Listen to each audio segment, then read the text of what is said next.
Hey everybody, my name is Nick and I'm an artist here in Las Vegas, Nevada. I decided to do this quick video today to talk through my Ableton dub setup.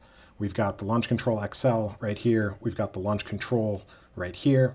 Neither are the newest versions. They're both from 2015, which is when I started this whole live dub mixing journey. It was Tippy I, Dub in the Rainforest, Dub in the Fish Market, and Paolo Baldini's Dub Files, his Live at Kingston 6 album. Probably the heaviest of all the live dub albums I've ever heard. It having the artist right there doing it on the spot in the dirt, I'm all about it. So both of those cats got me into this. I'm a saxophone player at heart. Studied jazz back in school, played for the Marine Corps for a little bit, spent a long time touring the world, playing reggae after that, and now I decided to dive headfirst into this, let myself operate as kind of a one-man show, if you will. Give me some different stems and projects to play over, as well as just having some sound system sessions and having fun.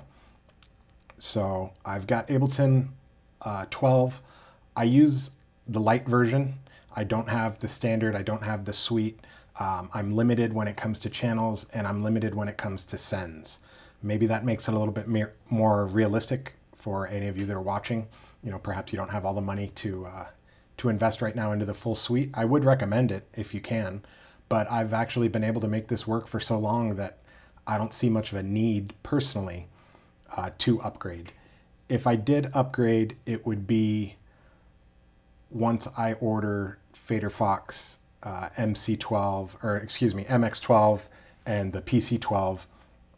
That's kind of like the dream rig to replace these guys, but he's currently working on replacements for those updated versions. So if those updated versions get released and I'm able to pick some up, then I'd definitely upgrade my Ableton just so that I could take advantage of the extra channels, and more importantly than the extra channels, the extra sends. Because remember, right now I am limited to 2, and there are a few workarounds. We'll talk about that. Obviously, there's a lot more than just 2 rows of knobs here, but that would be a reason if you needed more channels or if you needed more sends. If you wanted to use, I know some of the third-party instruments and plugins you have to have a higher level Ableton for. But long story short, Launch Control XL from 2015, Launch Control from 2015, and currently running Ableton Live 12 Lite. All right, so I've got some stems loaded up right now, some Prince Fatty, little Let's Go to Zion, but I just kind of want to talk through, like I said, everything that's going on. So a lot of this is personal preference. There's no right or wrong way to do things. One of the things that really caught my ear that I've heard Tippy I say was he sets up both his organ and his stabs or his bangs, his piano, left and right, because that's how he plays.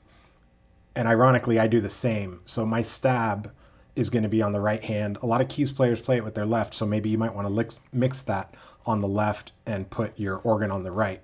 But in my case, almost always, we're going to go with a full drum mix on track 1, because remember, we're only working with 8 here. So we're going to go with a full drum mix. I always run the bass next. Next to that is going to be the pick guitar, if there is one that's, you know, mirroring the bass line. I like to run those two right next to each other. Then we're going to have the organ. We'll have the piano, the bangs next to that. Then there's going to be usually some type of maybe leads, maybe percussion, perhaps a horn track if there is one, background vocals, and then we'll have main vocals over here. A lot of these are actually only going to run, like this project, for example. We've got drum, bass, the organ right here. We've got the chops and bangs, percussion on 5, and vocal, and that's it. So even if I did have, you know, say another Launch Control XL or that MX12, even if I had more tracks, I don't need them. And you'll see that this is incredibly powerful, just these 6 right here. You don't overthink it more than anything, because I think there's a lot to be said for simplicity, and you're going to see that right now. So just a quick little taste. I've got this mapped to my stop button. I've got this send select right here mapped to my play button. So we can go ahead and start. You can hear what this sounds like.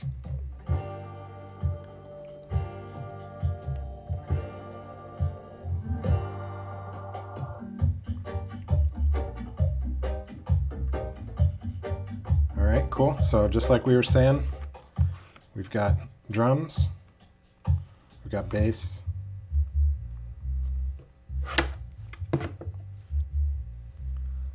got me knocking the camera over.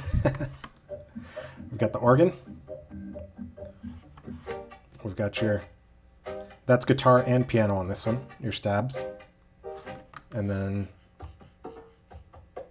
percussion. And harmony. And some vocals. So that's what we're working with, just those 6. Now to kind of run down how I've got this all set up, let's go ahead and just kind of let that jam in the background a little bit. So we've got a lot going on here.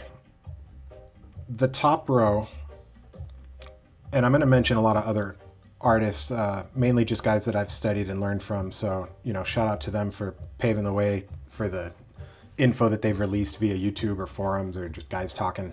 The correlation between the dub world and the jazz world is pretty killer as far as versions go, dub plates, different releases and artists and years and bands, and I'm enjoying it quite a bit. There's a lot of similarities there that I wasn't quite expecting. So up top, this is going to be a gain just to give it a little bit of extra. So if there's anything that I'm trying to push to the front of the mix more than normal, this is going to be a gain right here for each of those, just to give it that little bit of extra push. Under that, in this row, we've got a delay, and then under that, we've got a reverb. So if we go, let's play the bangs. So you'll hear right here. All right, so you got a delay, and then some reverb right there. All right, so that's what we're working with. Now, that's pretty much it for here. You've got faders, obviously, that can control your volume. These are still as mutes. This row, the focus row, I don't have mapped to anything. It's still mapped to track focus, which I don't particularly use, but perhaps you want to look at one certain track. I notice Tippy, when he's running a live dub, a lot of times he'll have the vocal track running on the bottom of his screen there, and kind of use that, I'm thinking, as a marker of where he is in the song. I've noticed too that he likes to mix through the songs a lot of times, as opposed to maybe sitting on a loop and working through that for a little bit. Speaking of loops, where we are in the song right now, this record arm button, I've actually got to arm my loop, both to arm it and disarm. I've hidden different loop sections in all of the stem projects that I've made so far. The reason for that being, like I said, I'm a saxophone player and I plan to play over all of these. So like, for example, this right here, I mean, I could play over this forever. Like,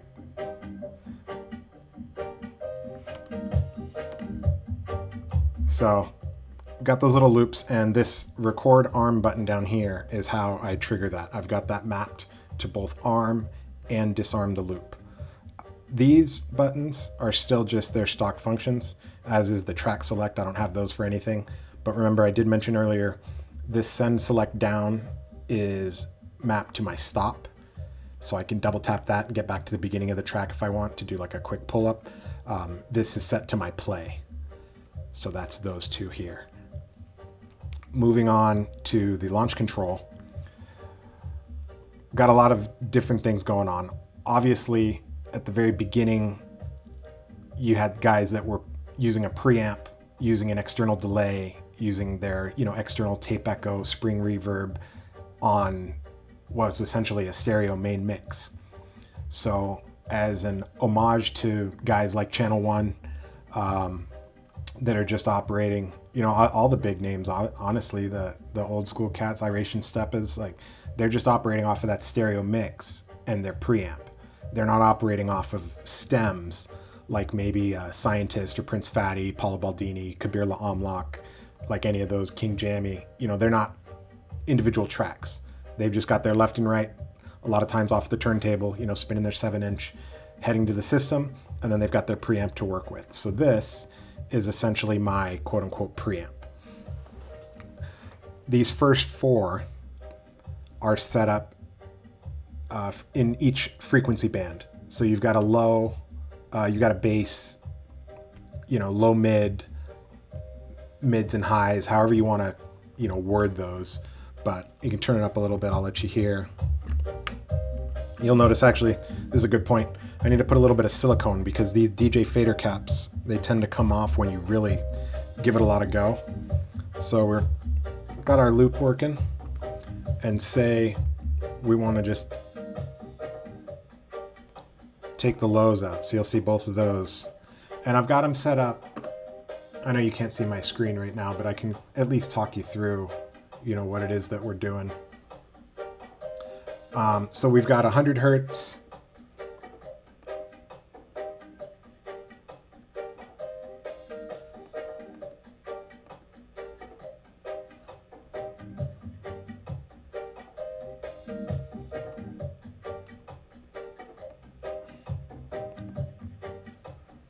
And you can see how that's just kind of changing, bringing things in and out.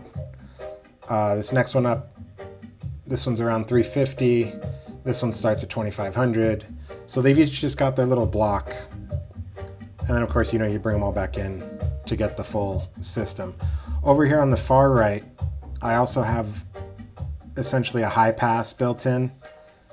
So if I want to do, a quick announcement, a lot of guys will open their sets with high pass and then, let the bass drop a little bit in.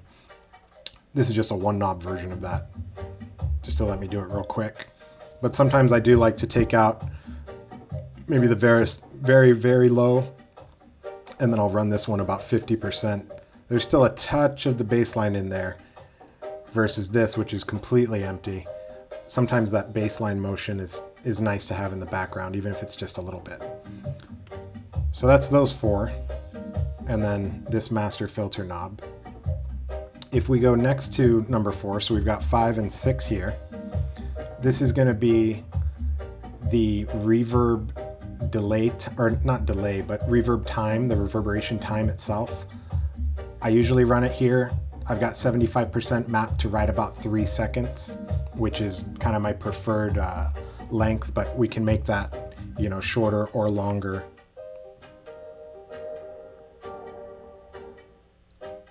Very, very minimal, or I think it's 4 or 5 seconds on the top here.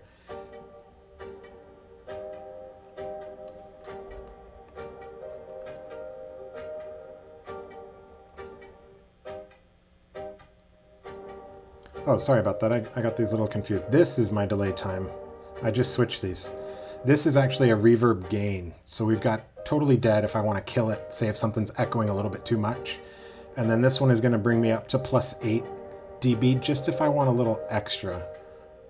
But generally speaking, that 3 o'clock position is going to be 0 dB for the reverb. And then over here, we're going to run it about 12 o'clock. That's going to be 3 seconds. And I've got 1.75 seconds on the bottom end, all the way up to 6 seconds on the top, just so I can tweak the reverb, depending on the mood. Over here is a master reverb. So I can kill, this is reverb over here on the left. I can kill that. We've just got to, dry, but I've got another one over here.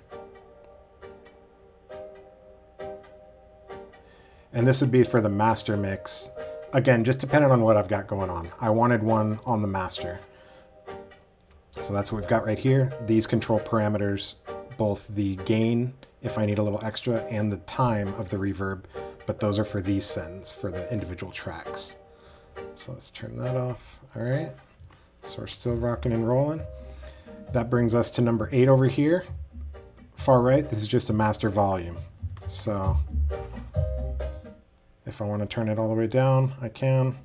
If I want to turn it up, I can. Again, I run it about 3 o'clock, which is, I want to say it's like -3 dB.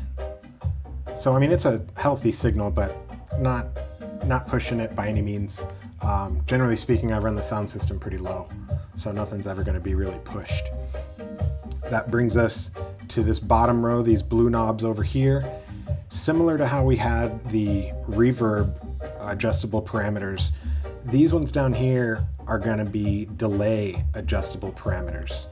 So if we go back to that piano, and now we're going to be up here on the send B knob for the delay. All right, so number 1, on delay is just going to be similar to our number 5. It's just a gain for the delay. So how much delay do I want?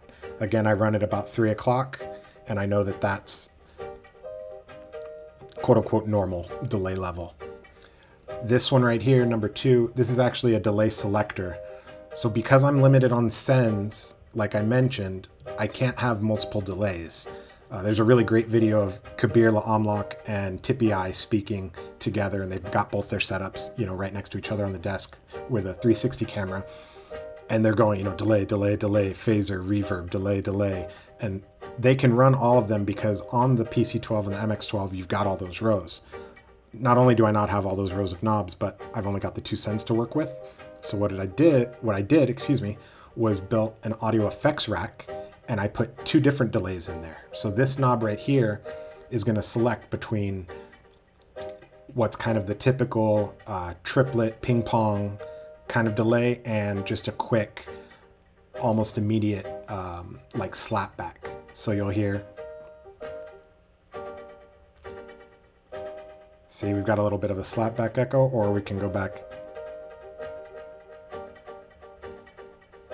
to that typical, triplet feel that a lot of people run. When it comes to this knob over here, one thing that Paolo Baldini does a whole lot, and Tippy, I notice it in his mixes too, every once in a while, they'll delay something and stereo ping it really, really wide. And it's a really cool effect. So this knob right here is actually adjusting the width of the stereo ping pong that you'll hear with this delay. So I usually start it at 50%. If I want a little extra, I can run it all the way up to 100, and you'll hear the sound going back and forth, left and right. That's great on headphones, great in the car. Maybe not so great if you're just running a mono stack because you won't get the effect live, but still fun to play with. Number 4, this is pretty big too. You've probably heard when people dub things out and it just seems to just echo forever. It just keeps going and going and going. That's their feedback setting. So this is my feedback right here for the delay. So if I want it to ring just a little, there we go. If I want to send that thing forever,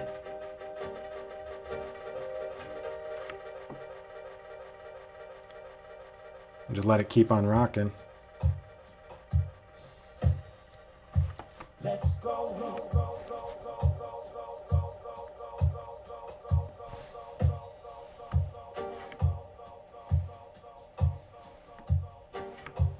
All right, and you see if I just bring the feedback down, now it's gone. So that's a way to control kind of like how long your echoes are going to continue in the background. That's feedback, so I've got that mapped right here. Now 5 and 6, let's go get that piano rocking again. All right, so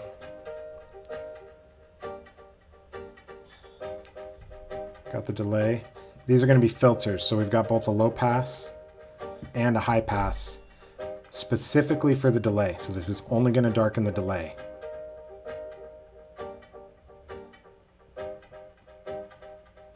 See, so we can make it really thin.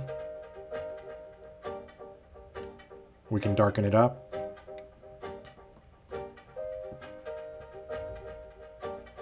So that's what that is. Let's kill the delay. And then just like we have the master reverb over here on 7, we've got a master delay right here. That's mostly like end of track kind of thing. You could leave that going. It's ringing out, doing its thing. You pull up your next track, and then boom, you're ready to rock. That's kind of the idea behind the master delay right there. And then again, similar to like channel 1 and those guys that are operating off of that left-right.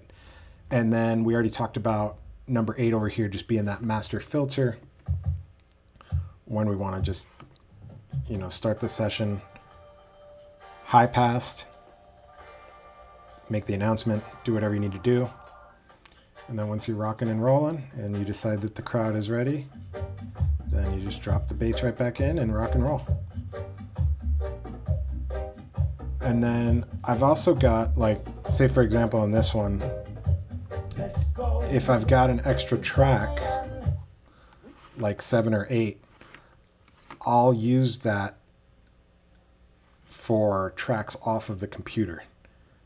So I run the virtual audio cable as the output of the computer, and then the input of this channel in Ableton is going to be the output of the virtual audio cable. That way it can run all into Ableton. Everything runs nice and neat out of Ableton and then to the system. So there is another little bit deeper iteration of this where there's a small mixer that will take the Ableton signal. It'll take the siren signal, the outboard analog siren, and my saxophone, sum all of those and send that. We can do a video on that later as well, but I figured I'd just go over, quick, down and dirty. Not quite so quick, we're at 20 minutes, but Launch Control XL, Launch Control, Ableton 12 Live Lite. There's quite a lot that you can do from it. And yeah, check it out.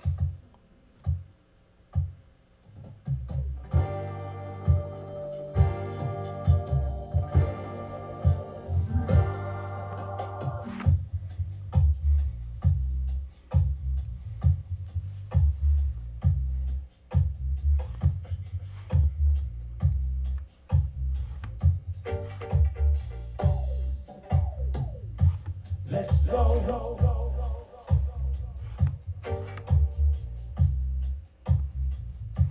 Let's go.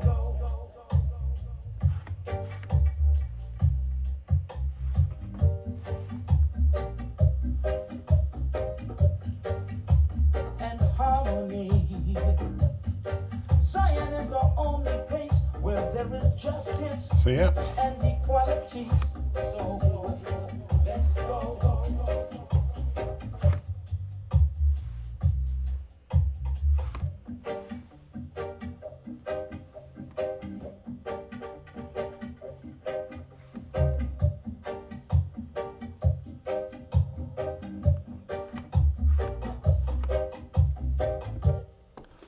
So yeah, that's my dub setup. More to come. Hope you enjoyed. Please like, comment, and subscribe. Let me know what else you'd like to see, and we'll see you on the next one. Take care.